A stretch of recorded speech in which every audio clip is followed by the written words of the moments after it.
Everyone, this is Shilpa Agarwal. Welcome to let's learn with Agarwal. सोपलिया मस्त होंगे, अपनी पढ़ाई में व्यस्त होंगे। तो आज हम देखेंगे जलालुद्दीन फिरोज खिलजी।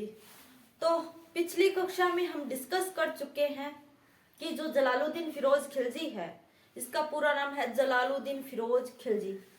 तो ये है वो केकुबाद के समय से ही केकुबाद ने इसे है वो आरिज मुमालिक नाम का एक प्रतिष्ठित पद दिया था, जो कि सेना से संबंधित था। तो फिर ये है वो केकुबाद की मृत्यु के बाद जो उसका पुत्र होता है क्यूमर्स, वो छोटा होता है, तो उसकी हत्या करके ये है वो आगे बढ़ता है और उसकी दोनों आंखें फोड़कर है वो राजा बन जाता है। तो भाई यहाँ तक कहानी आपको समझ में आ गई होगी। तो उसके आगे चलो। अब जलालुद्दीन फिरोज खिलजी कार्यकाल देखो। इसका जो खिलजी वंश है उसका कार्यकाल है 1290 से लेकर 1320 तक, यानी कि ओनली 30 वर्षों का शासनकाल इसका है। तो 30 वर्षों के शासनकाल में कौन कौन से शासक आएंगे, मेन इंपॉर्टेंट है आपके लिए जलालुद्दीन खिलजी और अलाउद्दीन खिलजी, और 2-3 और भी आएंगे, वो भी ध्यान में रखने हैं। तो सबसे पहले देखो इसका जो टाइम पीरियड है, पूरा नाम देख लो इसका, जलालुद्दीन फिरोज खिलजी। जलालुद्दीन खिलजी बोलते हैं हम, साथ में फिरोज भी ध्यान में रखना, जलालुद्दीन फिरोज खिलजी।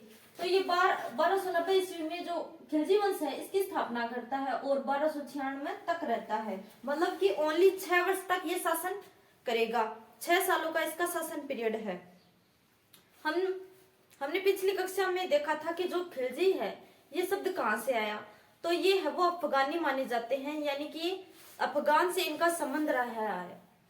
तो अफगान में जो एक शब्द निकल कर आया था खल्ज, तो अफगानी भाषा में खल्ज है वो गर्म प्रदेशों को कहते थे।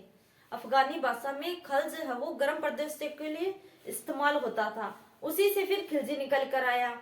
और कहा जाता है कि ये जो खिलजी है ये भी अपने गुलाम वंश की तरह है वो मूलतः है तुर्कमेनिस्तान से संबंधित है। और इतिहासकारों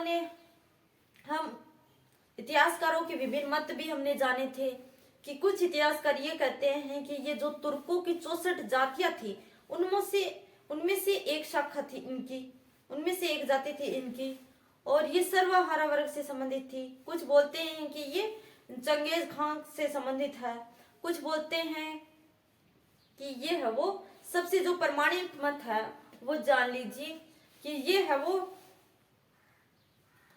मूलतः है वो तुर्क थे, जो कि कुलीन नहीं थे। और जब उत्तरी भारत पर मुसलमानों का विजय हुई मुसलमानों की, तो ये भी है वो धीरे धीरे अफगानिस्तान से है वो भारत में आए के बस गए। तो यही है वो कि ये है वो शाही वंश से संबंधित नहीं है, ये तुर्कों की मिश्रित शाखा ऐसा माना जाता है। तो इनके बारे में अब देखो जलालुद्दीन खिलजी, इतनी आपको पृष्ठभूमि तैयार हो गई होगी आपकी। तो चलिए देखते हैं।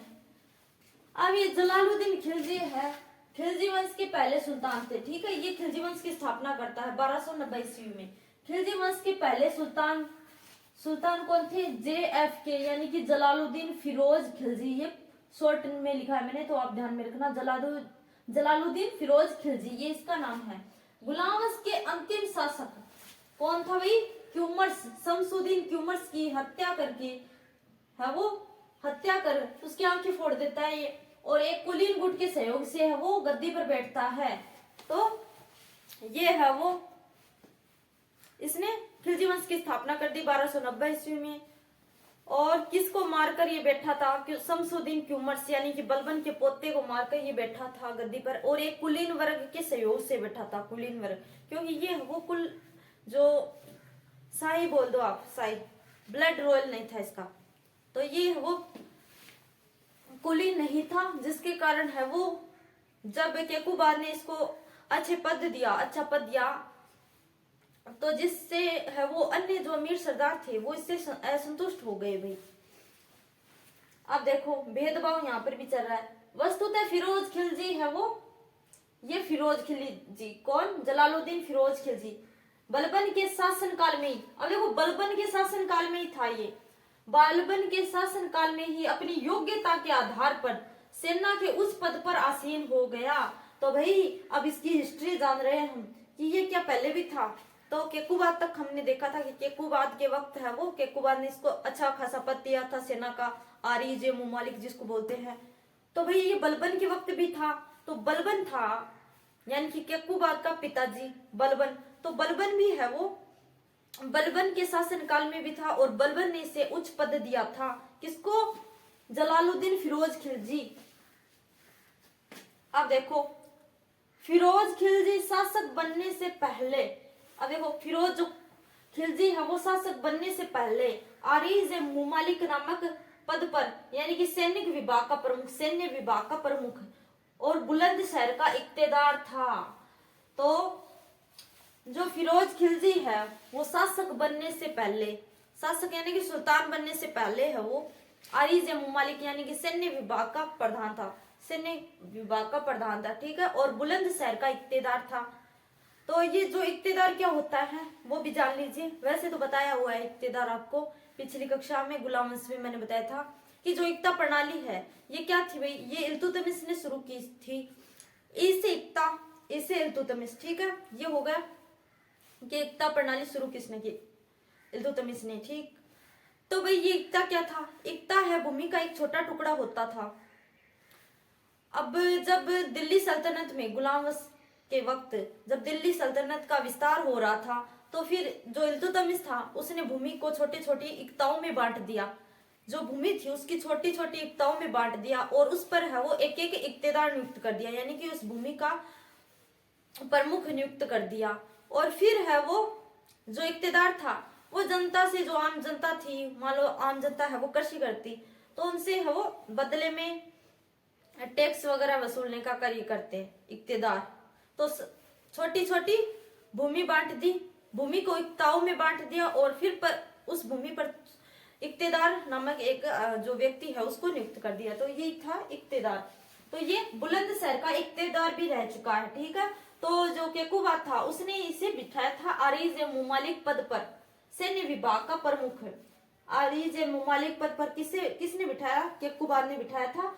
और ये बलबन के वक्त भी था, जो सेना में एक उच्च पद पर था। तो ये बातें ध्यान में रखना। अब देखो जलालुद्दीन फिरोज खिलजी ने केकुबाद द्वारा निर्मित किलोखरी, किलोखरी ये एक महल का नाम है भाई, किलोखरी महल जो कि है दिल्ली में अपना राज्याभिषेक कराया तथा उससे अपनी राजधानी भी बनाया।